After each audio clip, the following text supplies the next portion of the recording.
Your Excellency Kwerty Thomas Kwesi, the Deputy Chairperson of the African Union Commission, Your Excellency Lamine Bida, Minister of Environment, Climate Change and Natural Resources of the Gambia, representing His Excellencies Adama Barrow, President of the Republic of the Gambia, Madam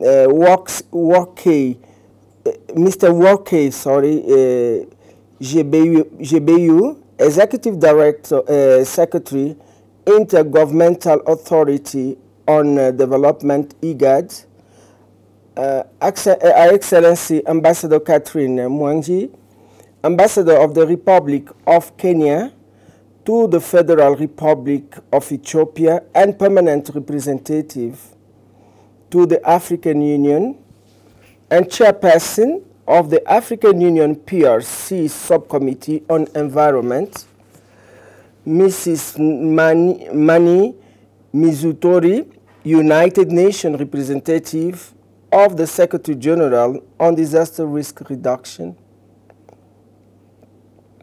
Ambassador, the representative of the European Union delegation to the African Union, distinguished guests, the media, ladies and gentlemen, all protocol duly observed.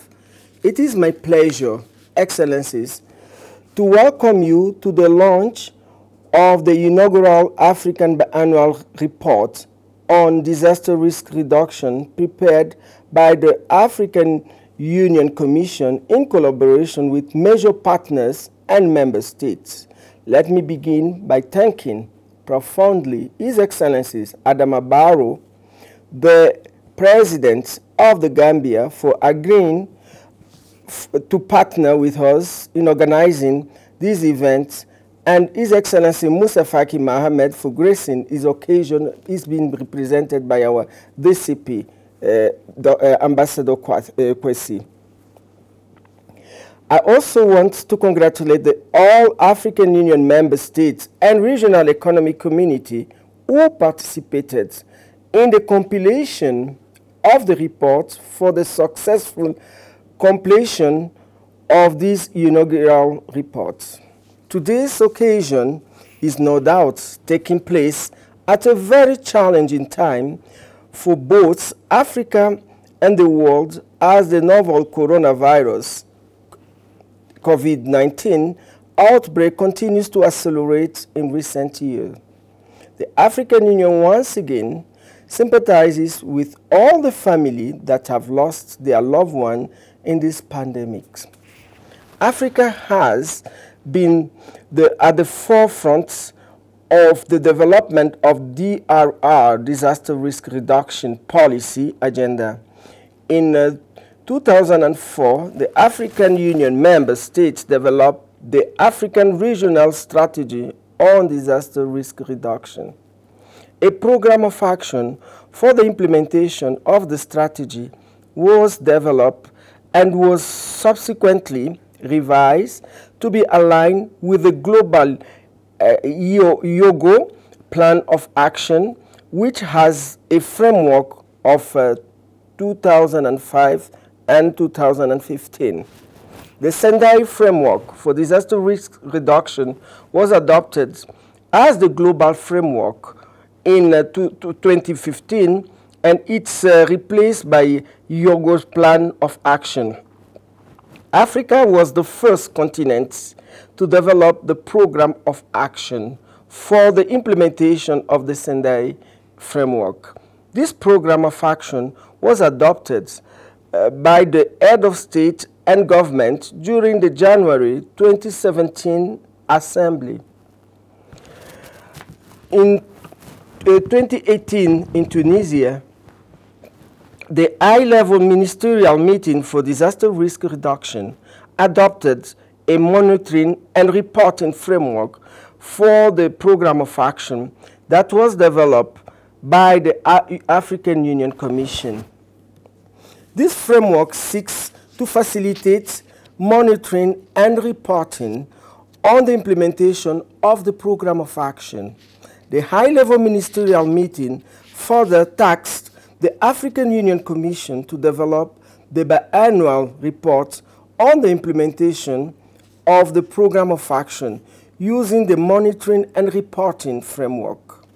The report, Excellencies, ladies and gentlemen, this first report on the implementation of the Plan of Action is in fulfillment of that request. This groundbreaking achievement will not have been possible without the support of the African Union member states, the RECs, and partners. More than 40 countries of the African Union member states participated in the data collection workshop held at EAC, ECAs, ECOWAS, IGAD, SADC, and the Northern region of Africa. While a total of 50 member states, that is, it represents 91%, provided data for these biannual reports. This represents a very positive response by both member states and the RECs, even higher than what we have recorded so far in the two biannual review reports on progress in implementation of the Malabo Declaration.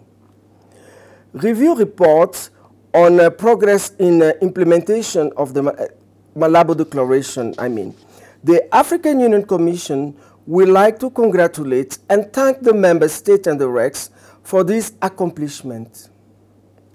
We hope to see the same level of support and even more participation for the next reports, which covers the 2019 and 2020 periods. The African Union Commission is already collecting the data for the next reports. My sincere gratitude goes to the EU and the ACP for the financial support to execute this project, from the program Building Disaster Resilience to Natural Hazards in Sub-Saharan Africa region countries and their communities. I would like to extend my special thanks to the UNDRR, a very supportive technical partner to the African Union Commission. At the global level, the UNDRR has done a commendable job in developing the Sendai monitor for monitoring of the global DRR targets of the Sendai framework for disaster risk reduction.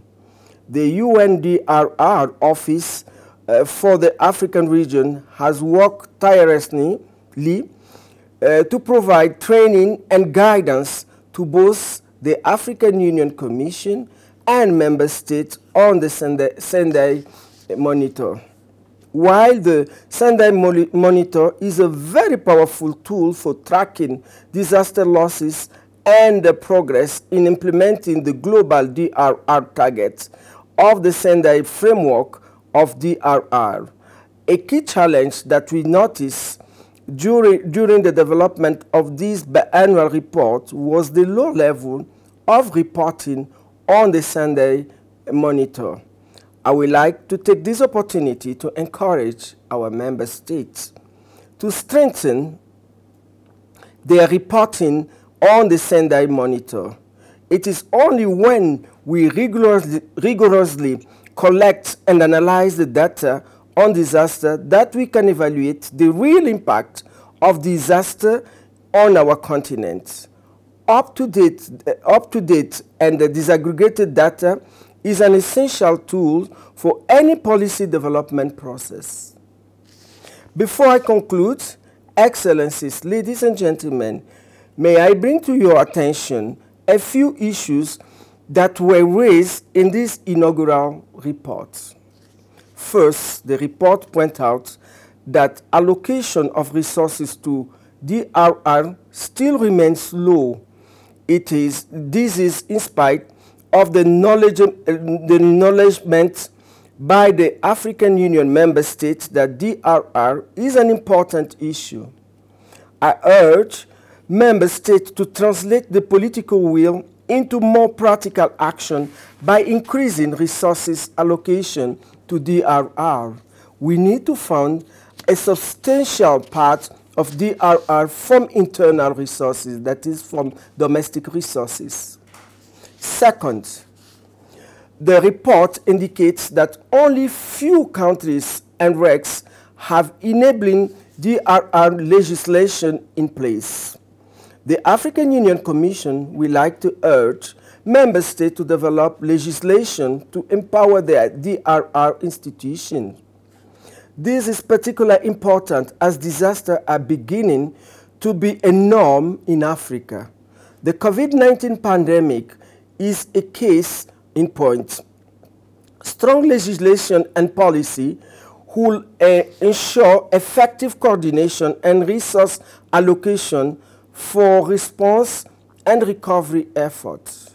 Third, we recommend the RECs and member states we commend the RECs and the member states for the efforts they are making in improving the risk knowledge.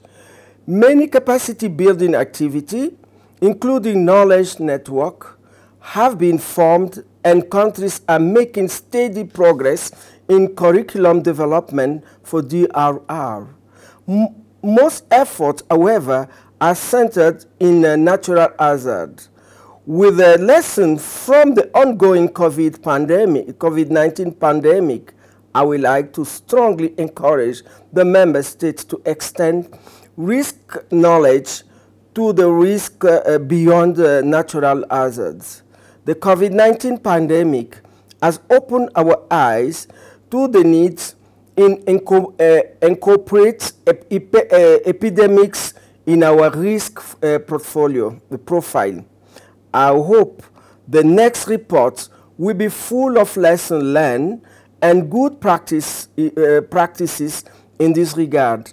The above are just a few highlights of the key findings of the inaugural report. I urge everyone to study the report and implement the recommendation. To conclude, I would like once again to thank the member states and the RECs for the job well done, and I encourage them to make use of this report. As I mentioned earlier, the African Union Commission is already working on the second report, and we hope to use the lesson from the inaugural report as well as your valuable guidance to continue to improve the quality of subsequent Africa biannual reports to make them as helpful as possible in supporting the implementation of the program of action. I thank you very much for your kind attention.